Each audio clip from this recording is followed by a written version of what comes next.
The LA Kings once again show why it's hard to get excited about them. We talk about that and more next on this edition of Locked On LA Kings.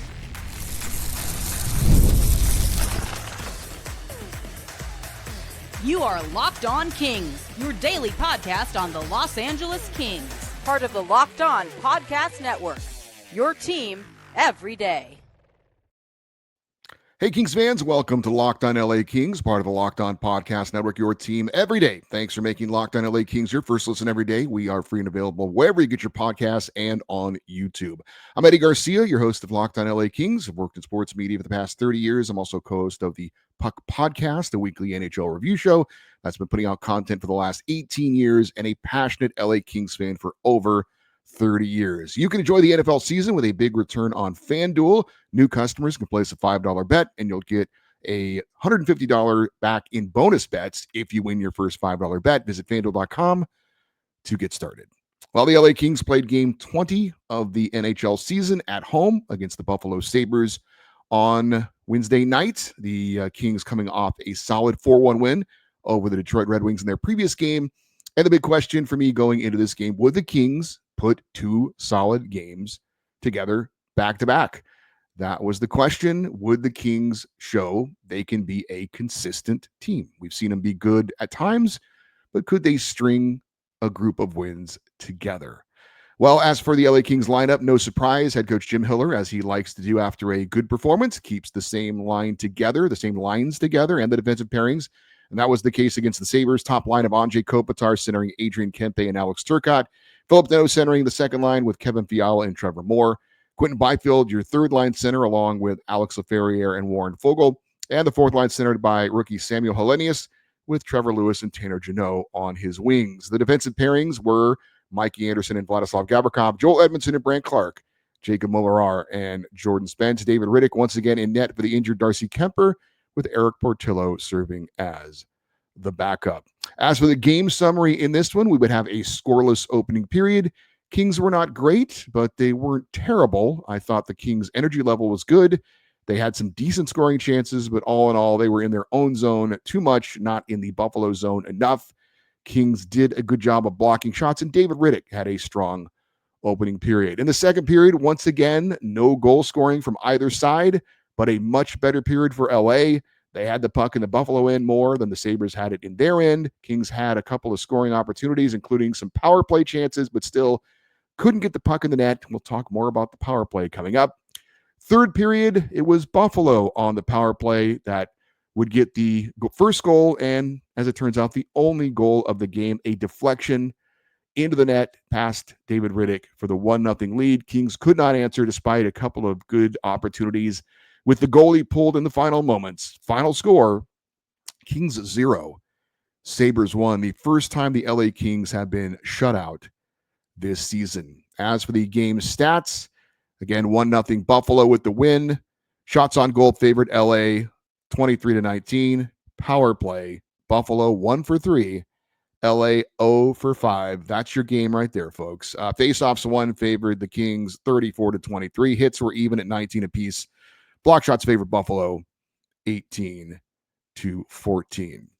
So my big takeaway from this game, and I said it at the start of the show, this is the type of game that keeps me from getting excited about this team. They were coming off a solid game.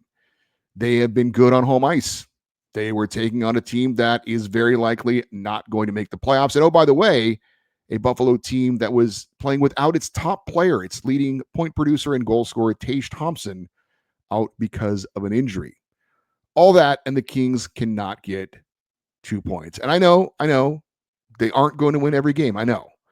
But they should have won that game against a Buffalo team, again, that isn't great and on the road and without their top player. The Kings weren't awful, and they showed up. I saw someone I respect on social media, someone who's been a guest on this show, say that it was an uninspired effort. I respectfully disagree. I thought the Kings didn't lack effort. They played hard, but they lost because they failed to finish. They failed to execute. They didn't have an attention to detail. They had chances. They played hard. They didn't finish. That's why the Kings lost this game. In our preview of this game in our Wednesday show, I talked about 3 Kings for the LA Kings. First one was get off to a good start. I said the Kings needed to have 3 solid periods like they did against Detroit, and you can't have a game where you have 3 solid periods without a good first one. Well, the Kings got off to an okay start. Again, I thought the effort level was there, but they were not the better team in the opening period. And when you ask the question, did the Kings play 3 solid periods? Again, I'd have to say no. Again, effort, yes. Energy, yes. Execution, no. That doesn't equate to 3 solid periods of hockey. You need to have all those things going together. Number 2 is keep the pressure on and off. Against Detroit, the Kings had 41 shots on goal, only allowed 18. Obviously, we told you the game stats. Shots on goal were much more even in this game, so it wasn't a situation where the Kings were in the other end more often than not and got a lot more shots on goal than the Sabres. The pressure was on David Riddick at times in this game, especially the first period, but he did play well. We'll talk about more about him coming up. And number 3 was everyone get in on the action. We had 10 different players with points in the Detroit game. Well, 0 goals means 0 points, so no one got in on the action. There were chances, but no finishes. Our quote of the game comes from Kings forward Adrian Kempe, and thanks to LA Kings insider Zach Dooley for this from kingsinsider.com. Kempe said, quote, I think it was a pretty even game back and forth, not a ton of chances or a ton of shots from either side. I think we fought well at the end, had some chances, definitely should have put one in, at least one in. But yeah, frustrating coming out of this game with the loss and 0 goals. Obviously, Ritter played one hell of a game back there as a forward and as a guy who wants to score goals. That's very frustrating when you can't get on the board for sure. End quote. So what was not so good for the LA Kings from a team standpoint? We'll talk about the individuals coming up. But you have to start and finish with the power play. 0-for-5. And they had great pressure in the final moments with the extra attacker, but the Kings still could not put the puck in the net with an extra player on the ice. I would say one of the Kings' power plays on the night was really good. The second power play in the second period, they had 3 power play opportunities. They had great pressure, couldn't finish, couldn't execute. And I will give head coach Jim Hiller credit for at least trying some new things, trying some things outside the box. Hiller used 5 forwards on the Kings' number 1 power play unit. Adrian Kempe, Anze Kopitar, Kevin Fiala, Alex Laferriere, and Quentin Byfield. Now, it didn't work, but I will give him credit for trying something new because at this point, it's time to try some different things. Now, maybe with some time, this move will help make the power play at least okay because it's definitely not good now. We'll give it some time to see if this can help work. But little picture, the power play was a huge reason why the Kings didn't win this game. And big picture, it's a huge reason why the Kings are just a good team at this point and not a very good team. What was good from an LA Kings team standpoint? Well, even though the Kings did give up the only goal on the power play, I did think the Kings penalty kill was still very strong. The first 2 Buffalo power plays, they didn't even get a shot on goal. Defensively, the Kings were not bad. Obviously, you give up 1 goal. That's usually good enough. Buffalo didn't have a ton of scoring chances. They didn't have any breakaway or odd man rushes to speak of. A couple of high danger chances, but David Riddick was there to take care of that. So as a team, you allow only 1 goal. That's usually a really good night. But unfortunately, the Kings didn't have the 2 things you needed, right? Good offense and good defense to get a win. The offense was not there. The defense was for the Kings. So up next, which Kings players deserve some blame and which may deserve a little credit? That's next here on Locked On LA Kings, your team every day. Right now, you can get ready to tackle the NFL season with FanDuel, America's #1 sports book, because right now, new customers can bet $5 and get $150 in bonus bets when you win. The FanDuel Sportsbook app gives you everything you need to place live bets on the NFL all in one place. So when you get a hunch in the middle of a game, you can check out the latest stats, view live play-by-play, and so much more on the same page where you place your bets. The Rams are hosting the Eagles this Sunday. The Rams are a 2.5-point underdog. Over-under is 48.5. Chargers are hosting the Ravens on Monday Night Football. I'll be at that game. LA is a 3-point underdog. Over-under is 50.5 points. Want some action tonight? How about Thursday Night Football between the Steelers and Browns? Pittsburgh favored by 3.5 points on the road. Over-under is 36.5. Just visit FanDuel.com and join today. You'll get started with $150 in bonus bets if you win your first $5 bet. That's FanDuel.com. Never waste a hunch and make every moment more with FanDuel, the official sportsbook partner of the NFL. And those of us that live in LA, so lucky to have so many opportunities to go to amazing live sporting events, the Kings, Lakers, Clippers, USC, UCLA, so much more. But it's not just about sports. They've also got theater events, comedy shows, and of course, concerts. And Gametime has the tickets to where you want to go. Gametime has a new feature called Gametime Picks. It makes getting tickets to your favorite teams and events even easier. Gametime Picks filters out the fluff, so you only see incredible deals on great seats. You can get tickets to the Lakers game tonight for around $50. Just download the Gametime app, create an account, and use the code LOCKEDONNHL for $20 off your first purchase. Terms apply. Again, create an account, redeem the code LOCKEDONNHL for $20 off. Download Gametime today. Last-minute tickets, lowest price, guaranteed. All right, let's get into some of the Kings individuals against the Sabres, and we'll start with the one clearly good individual performance, and that was goaltender David Riddick. Big save Dave, did his job, had some high-quality saves, especially in that opening period, Sabres' best period of the game. If you're a goalie and you only allow one goal, you should win most of the time. I have zero complaints about the game that David Riddick played. The one goal he allowed, again, a deflection on the power play. 99% of the goalies in the NHL are not going to stop that shot. He allowed one goal on 18 shots, which is good. The record, though, falls to 6-5 on the season. If David Riddick plays like that going forward as he fills in for Darcy Kemper, great. I will have no complaints whatsoever. David Riddick absolutely did his job last night. Quinton Byfield. I said it on Wednesday's preview show that we are waiting for Q to get going. Well, we're still waiting. And he had a great chance to not only get a goal, but a key goal in the final moments with the Kings having their goalie pulled. Anze Kopitar made a nice feed to Byfield. He was at the side of the net. And not only did he whiff on the puck, he swung his stick, missed, and broke his stick, striking the post. In that situation, and again, I know it's easy for me sitting on my couch, but in that situation, you just put your stick blade on the ice and deflect the puck into a wide open net. You don't need to take a swing at it. Just let it hit your stick and go in. The net was wide open.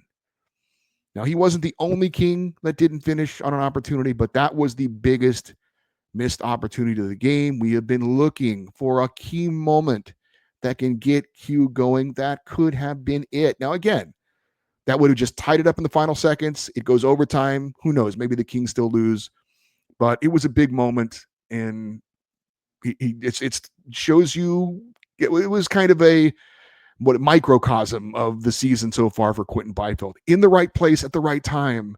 It's not like he's, not giving you the effort. It's not like he's not trying, but it just isn't there for him right now, and that could have been a big one. For Quinton Byfield, 21 minutes, 2 seconds of ice time. Obviously, no points. One shot on goal. One. He needs to look for a shot more. Jim Fox talked about it in our interview this week. Just be more aggressive, more simple going to the net. He also took 2 penalties in this game. So Quinton Byfield now has 1 assist in his last 5 games. Kevin Fiala. Was it good, Kevin? Was it bad, Kevin? Well, I have to say it was bad, Kevin. Now he did take 1 penalty, and it wasn't a good penalty. Fortunately, the Kings killed it off. It wasn't the penalty that allowed the game-winning goal. He didn't have any really glaring bad turnovers. Played 20 minutes and 56 seconds. Kings were trying to set him up on the power play, clearly. And he had a few shots. He had a few chances, but he had a couple of great chances, and he missed the net. That drives me crazy. And look, the Buffalo goalie, Ukko-Pekka Luukkonen, he had a really good game. So I get that you feel like you got to be perfect and pick a corner. But when you miss the net, you will never score on that. At least make the goalie make a save. And it's just, again, same thing with Q with Kevin. He's just missing it by a little bit, but he's missing it a lot. That's now no points in 6 straight games for Kevin Fiala. At least he wasn't a minus player in this game after 6 straight games of being a minus player. Unfortunately for the Kings, their 2 hottest players were cooled off in this one. Trevor Moore saw his career-long 8-game point streak come to an end, played 15 minutes and 48 seconds. Obviously, no points, had 4 shots on goal, and he had a great chance to score a shorthanded opportunity, a 2-on-1 in the final seconds of the second period with Philip Deneau. And instead of taking the shot, he made the extra pass over to Deneau. Play was broken up, and the Kings don't even get a shot on goal on a 2-on-1. And this was a good example of how the night went for LA. They made a good play. They got a great opportunity and didn't execute, didn't finish it. And you can't have those opportunities in a game like that, in a close game, a low-scoring game like that, and win the game. And if you're up 2 goals, sure, make the extra pass. But in a scoreless game, as it was at that moment, or if you're down a goal, shoot the puck and put it on net. You have to make the goalie make a save in that situation. And Adrian Kempe, he had 2 goals in back-to-back games. Obviously, that came to an end. And Juice had his moments too. A few good scoring chances, couldn't finish. And again, was just like the Kings on the night. And I give the Kings credit. They worked hard. They created opportunities, but they just couldn't finish. And I have to do something that we usually don't do, and that's give credit to the other team. I thought the Buffalo Sabres played really hard. Again, they're on the road. They haven't had a good season. They're missing their top player. That was a very, very good effort from the Buffalo Sabres. Unfortunately, Kings just couldn't quite match it.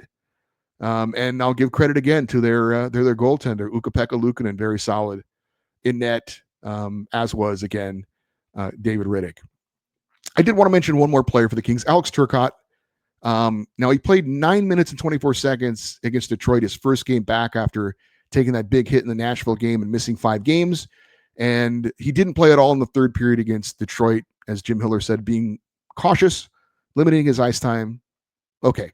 Kind of did it in this one as well. Turcotte played 12 minutes and 22 seconds. Only the fourth line players had fewer minutes than him. And Jim Hiller took him off the top line in the third period. Quentin Byfield took his place, which I assume is going to be just a temporary move. And whether this was, again, Jim Hiller being cautious with Alex Turcotte, I assume so. Turcotte, I thought, played well in the game, played at least as well as a lot of the other players. So I don't know if that was a move to try and get things going offensively, because frankly, Quentin Byfield, I thought, was playing just as good as Alex Turcotte. So you could have had the same result just keeping Turcotte out there. I assume that this was, again, maybe a kind of a minutes restriction. I don't know, but we'll see. We'll see going forward when Jim Hiller finally decides Alex Turcotte is fine and can play 3 full periods of hockey. So what is next for the LA Kings? We will talk about that on Locked On LA Kings, your team every day. PrizePicks is America's #1 daily fantasy sports app with over 5 million active members. It is the easiest and most exciting way to play daily fantasy sports. All you do is pick more or less on 2 to 6 player stat projections and watch the winnings roll in. Just go on the PrizePicks app, make your picks, and you could be a winner. And you can now win up to 100 times your money on PrizePicks with as little as 4 correct picks. I mentioned Thursday Night Football coming up tonight, Steelers against the Browns. Do you think Steelers quarterback Russell Wilson will have more or less than 183.5 passing yards? How about Steelers running back Najee Harris? Will he have more or less than 68.5 rushing yards? Those are real picks you can make right now on PrizePicks. It's the best way to get in on sports in most states, including California. Download the PrizePick app today.